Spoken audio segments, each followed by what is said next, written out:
पवित्र महीना माना जाता है। हिंदू पंचांग या कैलेंडर में इसे श्रावण मास भी कहा जाता है और इसी माह में भगवान शिव की पूजा और भक्ति का विशेष समय भी होता है। सावन के दौरान भक्त सोमवार को विशेष व्रत और पूजा करते हैं, जिसे सावन सोमवार व्रत कहा जाता है। और इसी महीने में शिवलिंग पर जलाभिषेक, बेलपत्र और धतूरा चढ़ाकर शिव की आराधना की जाती है। सावन के महीने में भगवान शिव का अभिषेक करने के लिए भक्तगण गंगा स्नान करके गंगा जल लेकर आते हैं और फिर शिव जी का गंगा जल से अभिषेक करते हैं। कांवड़ यात्रा को लेकर क्या सरकार की तरफ से तैयारी की गई है, इसी पर ये रिपोर्ट आपको दिखाते हैं।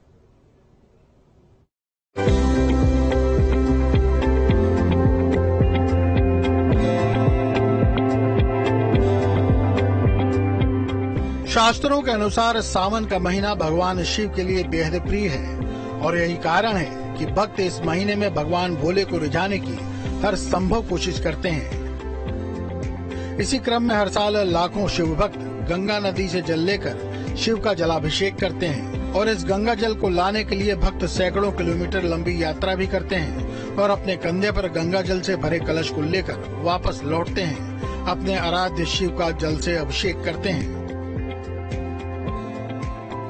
धार्मिक मान्यता है कि सावन में शिव का जलाभिषेक करने से मनोकामना पूरी होती है और कंधे पर गंगा जल लाने के कारण ही इसे कांवड़ यात्रा कहा जाता है। इसीलिए सावन के महीने में हर सड़क पर जोगिया रंग के कपड़े पहने कांवड़िये दिख जाते हैं। सैकड़ों किलोमीटर पैदल चलने से शरीर में थकान तो रहती है, लेकिन कहीं से उनका उत्साह कम नहीं होने पाता और अपने जोश को कायम रखने के लिए वो हर पल भगवान भोले का नारा लगाते चलते हैं।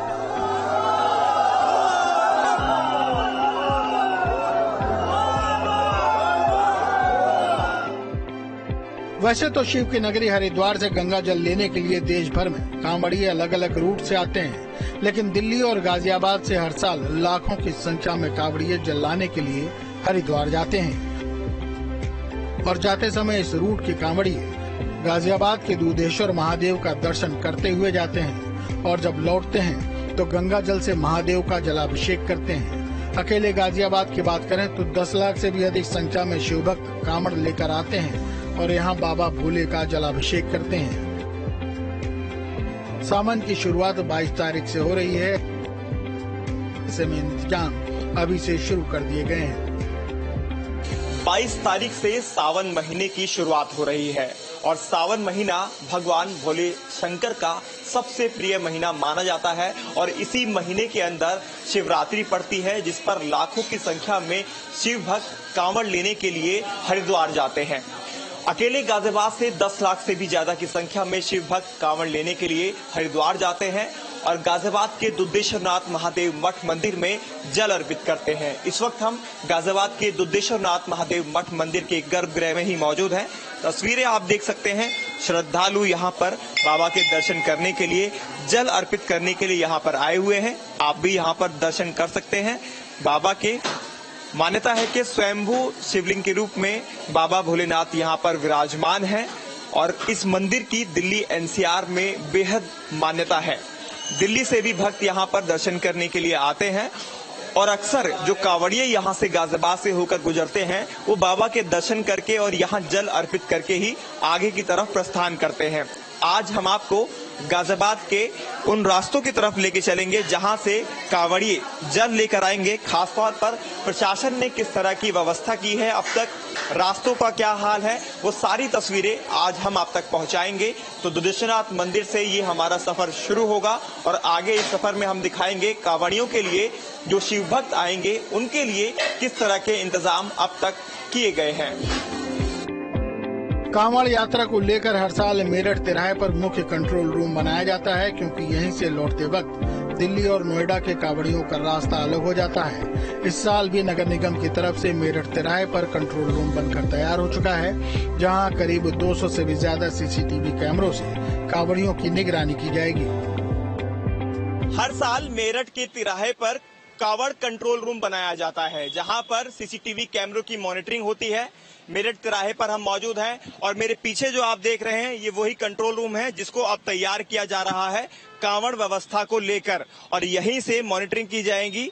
जितने भी सीसीटीवी कैमरे मेरठ रोड पर लगाए जाते हैं यानी NH-58 पर लगाए जाते हैं, उनकी मॉनिटरिंग यहीं पर होती है। एक जो मुख्य कंट्रोल रूम है वो यहीं पर है। इसके अलावा जो दूसरा कंट्रोल रूम बनाया जाता है वो मुरादनगर गंग नहर की चौकी पर भी बनाया जाता है। तो यहाँ पर रंगाई पुताई का काम तो हो चुका है, इसके अलावा जो तैयारी है वो यहाँ पर करने का काम जो है वो चालू है। और यहाँ आप देखेंगे तो अंदर से पूरी तरह से CCTV कैमरे वगैरह लगाने का काम अब यहाँ शुरू हो चुका है। फिलहाल ताला बंद है, लेकिन रंगाई पुताई और पेंटिंग जो है पूरी तरह से यहाँ पर बना दी गई है। ऊपर लिख दिया गया है कांवड़ यात्रा कंट्रोल रूम, जो कि नगर निगम से बनाया जाता है। और यहाँ पर जो CCTV कैमरे लगाए जाते हैं तकरीबन 200 की संख्या से ज्यादा CCTV कैमरों की होती है, जिनकी मॉनिटरिंग यहाँ बैठकर की जाती है। और अगर कहीं भी कोई दिक्कत आती है तो यहाँ से QRT टीम वहां के लिए रवाना हो जाती है। तो कुल मिलाकर तैयारियां जोरों शोरों पर चल रही हैं, क्योंकि लाखों की संख्या में शिव भक्त इसी रास्ते से होकर जाते हैं। तो ऐसे में बारीकी से मॉनिटरिंग की जाती है। मेरठ तिराहे की तस्वीरें भी आपको दिखा देता हूं। ये वो मेरठ तिराहा है जो अब पूरी तरह से बदल चुका है। उसकी वजह है RRTS नमो भारत ट्रेन का, ये आप देख सकते हैं गाजियाबाद का स्टेशन। इसके अलावा दूसरी तरफ मेट्रो स्टेशन शहीद स्थल का, तो 2 स्टेशन यहाँ पर हैं। तो ये मेरठ तिराहा है, यहाँ से कांवड़िये दिल्ली के लिए रवाना हो जाते हैं। सीधे अगर जाएंगे तो NS से मिल जाएंगे और सीधे हाथ से अगर जाएंगे तो लोनी सीमापुरी बॉर्डर होते हुए आप दिल्ली के लिए जो कांवड़ी यहाँ से जाते हैं वो रवाना हो जाते हैं। तो कुल मिलाकर कंट्रोल रूम बनना शुरू हो चुका है, पेंटिंग हो चुकी है। अब आपको आगे ले चलेंगे, कांवड़ के रास्ते को लेकर क्या कुछ इंतजाम किए गए हैं और रास्ता किस तरह से बनाया गया है उसके बारे में आपको जानकारी देंगे। आस्था हर दर्द और मुश्किल पर भारी पड़ती है, तभी तो राजस्थान से चलकर एक शख्स बाबा केदार के दर्शन के लिए निकला है, वो भी पैदल। अभी राजस्थान से गाजियाबाद पहुंचने में ही उसे 10 दिन लग गए हैं। केदार कब पहुंचेंगे, कैसे पहुंचेंगे पता नहीं, लेकिन विश्वास है कि पहुंचेंगे जरूर। और बाबा के दर्शन के बाद ही उसके शरीर की थकान भी छूमंतर हो जाएगी। जैसा कि मैंने आपको बताया है कि 22 तारीख से सावन की शुरुआत हो रही है और 2 तारीख को यानी 2 अगस्त को शिवरात्रि है। ऐसे में जो शिव भक्त हैं वो जाना शुरू भी हो गए हैं। और एक शिव भक्त हमारे साथ यहाँ मौजूद है जो पैदल राजस्थान से चलकर आए हैं और केदारनाथ इनको जाना है। क्या नाम है भैया? मेरा नाम विक्रम है। विक्रम, भोले बन गए हो अब तो, क्योंकि भोले के भक्त हो और भोले के दर्शन करने के लिए जा रहे हो। हाँ, उन्हीं के दर्शन करने के लिए जा रहे हैं बस। कहाँ से आ रहे हो? मैं राजस्थान से हूँ, सीकर जिला मेरा गांव है और मैं अब केदारनाथ जा रहा हूँ पैदल। पैदल ही आए राजस्थान से? हाँ, राजस्थान से मैं पैदल ही आया हूँ। मैं केदारनाथ भी पैदल ही पहुँचेंगे? हाँ, पैदल ही पहुँचेंगे। कब तक पहुँच जाएंगे केदारनाथ? देखो मेरे को यहाँ आने में 10 दिन लग गए, तो अब 16 दिन और लग जाएंगे मेरे को वहाँ पहुँचने में। 16 दिन? फिर तो शिवरात्रि छूट जाएगी आपसे। क्या करे थे, सावन में दर्शन कर लेंगे, क्या करे भोले बाबा के। सावन में दर्शन कर लेंगे। तो सावन में दर्शन करने के लिए जो भोले के भक्त हैं, शिव भक्त ये हैं, ये राजस्थान से पैदल चलकर गाजियाबाद पहुंच चुके हैं मेरठ तिराहे पर और अपना सफर जारी रखे हुए हैं। यहाँ से ये केदारनाथ चलेंगे, पैदल ही जा रहे हैं और इनका ये मानना है कि सावन में बाबा के दर्शन हो जाएंगे। अच्छा, दर्शन हो जाएंगे तो कितना सुख मिलता है, कितने आनंद की प्राप्ति होती है? बहुत सुकून मिलेगा, पूरी थकान उतर जाएगी। पूरे जितना मैं चल के आया हूँ ना, जितना मैं चल के जाऊंगा तो पूरी थकान उतर जाएगी वहाँ मंदिर पे पहुँच के। जयकारा हो जाए बाबा का। हो, हर हर महादेव, हर महादेव। तो ये हैं भोले के भक्त जो यहाँ अभी हमें मिले हैं और कुछ दिन बाद ये जो मेरठ तिराहा है सिर्फ और सिर्फ भोले के भक्तों से ही आपको पटा हुआ नजर आएगा। इसके बाद हमारी टीम पहुंची NH-58 पर दुहाई, क्योंकि कांवड़ यात्रा के दौरान यहीं से ईस्टर्न पेरिफेरल एक्सप्रेसवे पर उतरने और चढ़ने के लिए रास्ता दिया हुआ है। 21 जुलाई के बाद से कांवड़ यात्रा शुरू होने के साथ ही NH-58 पर भारी वाहनों का यातायात प्रतिबंधित रहेगा। भारी वाहन इस दौरान पेरिफेरल एक्सप्रेसवे या NH-9 को वैकल्पिक तौर पर इस्तेमाल कर सकते हैं। इसको लेकर गाजियाबाद पुलिस कमिश्नर द्वारा ट्रैफिक एडवाइजरी भी जारी की जा चुकी है। मेरठ तिराहे से चलते हुए अब हम आ पहुंचे हैं गाजियाबाद के दुहाई पर और यहाँ से ईस्टर्न पेरिफेरल एक्सप्रेसवे के लिए रास्ता जाता है जो सीधा आपको हरियाणा बागपत के लिए लेकर जाता है। आपको बता दें, जो ट्रैफिक एडवाइजरी अभी तक गाजियाबाद पुलिस कमिश्नरेट की तरफ से जारी की गई है, वो यही जारी की गई है 21 के बाद जितने भी भारी वाहन हैं, या तो वो ईस्टर्न पेरिफेरल एक्सप्रेसवे से होते हुए जाएंगे या फिर NH9 से। ये आप देखेंगे ईस्टर्न पेरिफेरल एक्सप्रेसवे दुहाई से ऊपर चढ़ने के लिए रास्ता दिया हुआ है, जो सीधा आपको हरियाणा की तरफ लेकर जाता है। हालांकि बीच में दिल्ली उतरने के लिए भी कट यहाँ पर दिया हुआ है। वहीं गाजियाबाद की अगर बात कर लें तो दुहाई में कट बना हुआ है उतरने के लिए, और इसके अलावा गाजियाबाद के मसूरी के अंदर भी कट बना हुआ है उतरने और चढ़ने के लिए।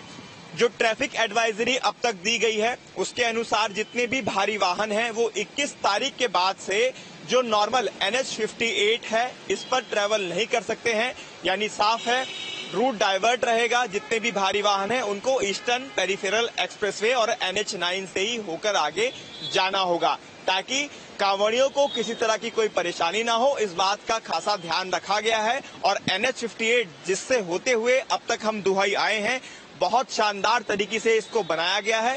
रोड को चौड़ा कर दिया गया है जिससे किसी भी तरह की कोई परेशानी शिव भक्त कांवड़ियों को ना हो। अब इससे आगे चलते हैं मुरादनगर की तरफ और वहां देखते हैं कांवड़ पटरी मार्ग किस तरह से तैयार किया गया है। कांवड़िए दुहाई से चलकर मुरादनगर गंगनहर पटरी मार्ग से होते हुए सीधे हरिद्वार पहुंच जाते हैं। गंगनहर चौकी पर भी कंट्रोल रूम बनाया जाता है, क्योंकि यहां पर हरिद्वार के बाद मिनी कुंभ देखने को मिलता है। लाखों की संख्या में शिव भक्त कांवड़िए मुरादनगर गंगनगर, जिसे छोटा हरिद्वार भी कहा जाता है, यहाँ रुकते हैं और गंगनहर के अंदर डुबकी लगाते हैं और उसके बाद आगे के लिए रवाना हो जाते हैं। कुल मिलाकर मेरठ तिराहे से लेकर मुरादनगर गंगनगर पटरी मार्ग तक की व्यवस्थाओं की बात करें तो रास्ते बेहद साफ सुथरे कर दिए गए हैं। कांवड़ को ध्यान में रखते हुए इस बार जिला प्रशासन ने किसी तरह की कोई कसर नहीं छोड़ी है। मुरादनगर गंगनहर पटरी मार्ग पर अब हम आ पहुंचे हैं। सबसे बड़ी संख्या में इसी पटरी मार्ग से जो शिव भक्त हैं वो कांवड़ लेकर जल लेकर आते हैं। गंगनहर की पुलिस चौकी आप देख सकते हैं, इसको पूरी तरह से कंट्रोल रूम में तब्दील कर दिया जाता है। CCTV कैमरे पूरे गंगनहर पटरी मार्ग पर लगाए जाते हैं, जिसकी मॉनिटरिंग यहीं से की जाती है। हर गतिविधि पर बारीकी से निगरानी रखी जाती है। सीधा ये गंगनहर का जो पटरी मार्ग है आपको हरिद्वार लेकर जाता है रुड़की होते हुए। ये आप देखेंगे गंगनहर मुरादनगर, जिसको छोटा हरिद्वार भी कहा जाता है। उसकी बड़ी वजह ये भी है कि बड़ी संख्या में जो शिव भक्त है वो यहाँ पर इकट्ठा होते हैं और उसके बाद अपने अपने गंतव्यों के लिए रवाना हो जाते हैं। जिनको दिल्ली जाना होता है वो यहीं से पाइपलाइन का रास्ता पकड़ते हैं और दिल्ली के लिए रवाना हो जाते हैं। जिनको अंदर से जाना होता है वो सीधे आगे NH58 से होते हुए गाजियाबाद होते हुए मेरठ तिराहे होते हुए आगे की तरफ बढ़ते हैं। लेकिन कुल मिलाकर ये एक सेंट्रल पॉइंट होता है जहां पर बड़ी संख्या में, बड़ी तादाद में शिव भक्त कांवड़िए इकट्ठा होते हैं, या यूं कहें लाखों की संख्या में शिव भक्त यहां पर पहुंचते हैं और यहां पर भी डुबकी लगाते हैं, क्योंकि छोटा हरिद्वार इसको कहा जाता है। और ये जो आप देख रहे हैं गंगनहर, ये सीधा हरिद्वार की जो गंगा जी है, पावन गंगा जी, उसी से निकलते हुए यहाँ से आगे बढ़ रही है। तो अविरल गंगा धारा में डुबकी लगाकर शिव भक्त यहाँ से आगे बढ़ते हैं, इसीलिए इसे छोटा हरिद्वार भी कहते हैं और गंगनहर पटरी मार्ग भी कहा जाता है। आप देख सकते हैं सामने वो बोर्ड लगा हुआ है जो सीधा 162 किलोमीटर यहाँ से हरिद्वार को दिखा रहा है। देहरादून भी यहाँ से आप जा सकते हैं, मुजफ्फरनगर यहाँ से 76 किलोमीटर है। तो कुल मिलाकर ये गंगनहर का पटरी मार्ग है और इसको देखेंगे तो बेहद सही तरीके से इसको प्रिपेयर कर दिया गया है कांवड़ यात्रा को ध्यान में रखते हुए, क्योंकि शासन से पहले ही दिशा निर्देश दे दिए गए थे कि गंगनहर पटरी मार्ग को पूरी तरह से दुरुस्त कर दिया जाए, कहीं भी कोई गड्ढा ना हो। तो कहीं पर भी किसी तरह की कोई व्यवस्था में इस बार कमी देखने को नहीं मिल रही है, खास तौर पर रास्तों को लेकर, क्योंकि जितना भी रास्ता हमने तय किया कहीं पर भी कोई गड्ढा नहीं था। पूरी तरह से तैयारी एक तरह से कहा जाए इस बार देखने को मिलती है, क्योंकि इस बार तारीफ करनी होगी जिला प्रशासन की कि कांवड़ को लेकर जो यात्रा चलती है उसके लिए पहले से ही तैयारियां पूरी कर ली गई है। लेकिन जब कांवड़िए हरिद्वार से मोदीनगर की तरफ बढ़ेंगे तो उन्हें काफी दिक्कतों का सामना करना पड़ सकता है, क्योंकि इस रास्ते पर कुछ गड्ढे हैं। आगामी 22 जुलाई से सावन का महीना शुरू हो जाएगा और कांवड़िए अपने अपने शिवालयों की ओर बढ़ेंगे और पैदल चलकर हरिद्वार से मेरठ होते हुए मोदी नगर गाजियाबाद से गाजियाबाद के लिए प्रस्थान करेंगे। मोदी नगर में आपको सड़कों का हाल दिखाएंगे। सड़कों पर आपको गड्ढे ही गड्ढे दिखाई देंगे। आप तस्वीरों में देख सकते हैं, इस समय आपको सड़कों पर गड्ढे ही गड्ढे दिखाई देंगे। कुछ स्थानीय लोग हैं, उनसे सीधा बात करते हैं। क्या नाम है आपका? नीरज यादव। नीरज जी, सड़कों पर गड्ढे देखने को मिल रहे हैं, इस समय हम कहाँ पर हैं? मोदी नगर शील्ड फैक्ट्री सामने। गड्ढे भरे नहीं है अभी तक? बहुत बुरा हाल है जी, क्या कुछ कह नहीं सकते। आप इधर खड्डे हैं देख रहे हो, उधर भी देख लो कितना बुरा हाल है, सड़क पर भी बहुत बुरा हाल है। तो देखिए दोनों तरफ गड्ढे हैं। अभी लाखों की संख्या में कांवड़िए आने शुरू हो जाएंगे। अभी तो लोगों को वाहन चलाने में काफी दिक्कतें हो रही हैं।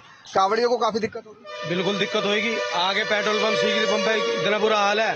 ब्रेकर है, खड्डे है, ऊपर से प्लस दोनों तरफ का ट्रैफिक एक तरफ पर चलेगा, उस तरफ भी बहुत बुरा हाल है। चल तो चाहो तो आप देख सकते हो।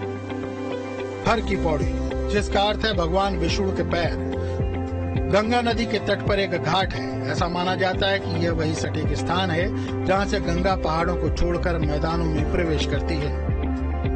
हर की पौड़ी पर चहल पहल है। दूर दराज से आए श्रद्धालु यहाँ पर गंगा में स्नान कर रहे हैं, गंगा में आस्था की डुबकी लगा रहे हैं। और मेरे बाईं तरफ आप देख सकते हैं कावड़ की पूरी तैयारियां हो रही हैं और इन कावड़ की तैयारियों के बीच कावड़ यात्रा शुरू हो चुकी है। किस तरह से लोग कावड़ बनाते हैं, कितने कितने दूर से लोग कावड़ को लेने के लिए यानी कावड़ उठाने के लिए, जल भरने के लिए यहाँ पर आते हैं। ये एक बहुत ही शानदार दृश्य होता है, एक बहुत ही जो भक्तिमय हो जाता है। भगवान भोले की भक्ति के साथ ये एक आस्था का एक बहुत बड़ा केंद्र है और इस केंद्र को जो बनाए रखने के लिए ये सदियों पुरानी परंपरा, यहाँ पर लाखों की करोड़ों की संख्या में हर साल शिव भक्त आते हैं। हर की पौड़ी है, यहाँ चारों तरफ चहल पहल है और इस चहल पहल में दूर दराज से आए लोग यहाँ देख रहे हैं कि बहुत गंगा में आस्था की डुबकी भी लगा रहे हैं। ये चहल पहल और बढ़ेगी, जितना क्राउड बढ़ेगा, जितने शिव भक्तों की संख्या बढ़ेगी, उतनी यहाँ चुनौतियां भी बढ़ेंगी।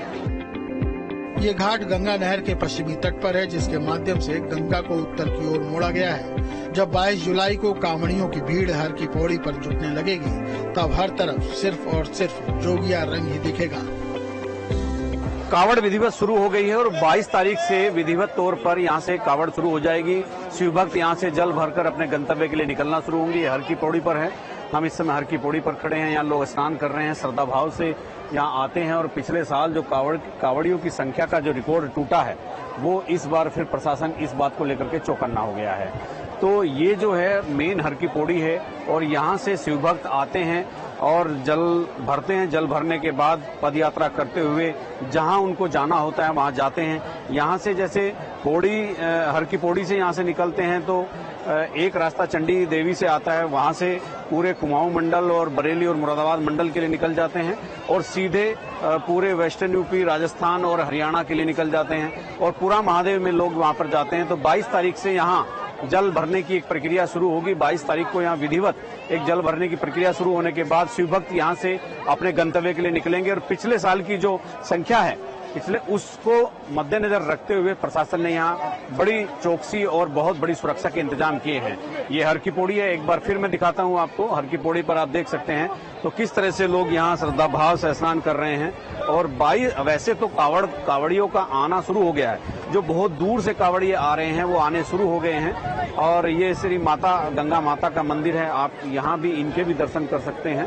तो यहाँ भी पूजा अर्चना चल रही है। लेकिन यहाँ आने के बाद जब यहाँ से लोग यहाँ से निकलेंगे तो उनके जो 2 रूट हैं वो मैंने आपको समझाए हैं। कुमाऊं मंडल, बरेली और मुरादाबाद मंडल चंडी पुल से होकर गुजरेंगे और इसके अलावा फिर सीधे जो वेस्टर्न यूपी, दिल्ली, राजस्थान, हरियाणा, मध्य प्रदेश जितने भी कावड़िए होंगे, कुछ हरियाणा मुजफ्फरनगर से डाइवर्ट होंगे और आगे मेरठ से बागपत पूरा महादेव के लिए यहाँ से जल भर के जलाभिषेक के लिए लोग रवाना होंगे।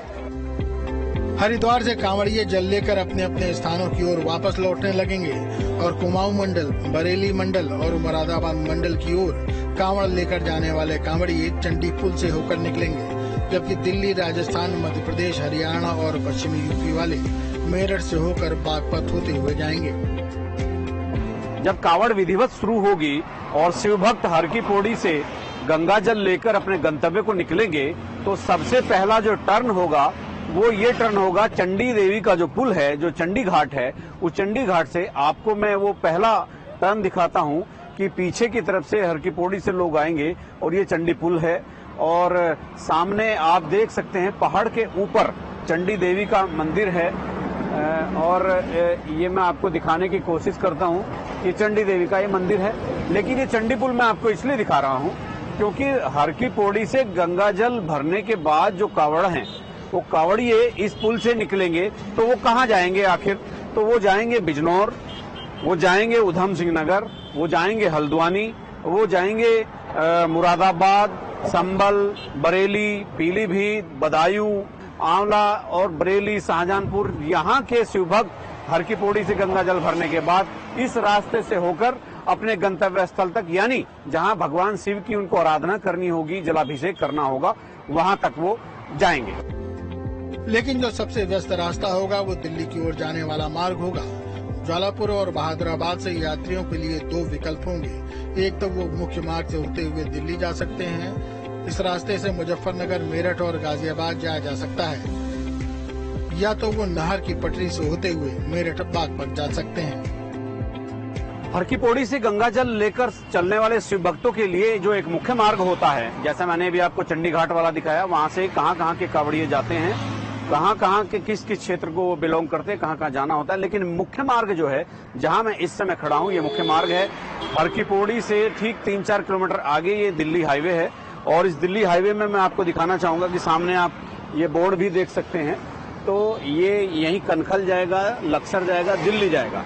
तो यहाँ से जो एक बड़ा क्राउड है, भक्तों की जो एक बड़ी भीड़ है, यहाँ से होकर निकलेगी और यहाँ से थोड़ा सा आगे जाने के बाद ज्वालापुर, फिर बहादुराबाद से वहां पर दो उनके पास विकल्प होते हैं शिव भक्तों के पास।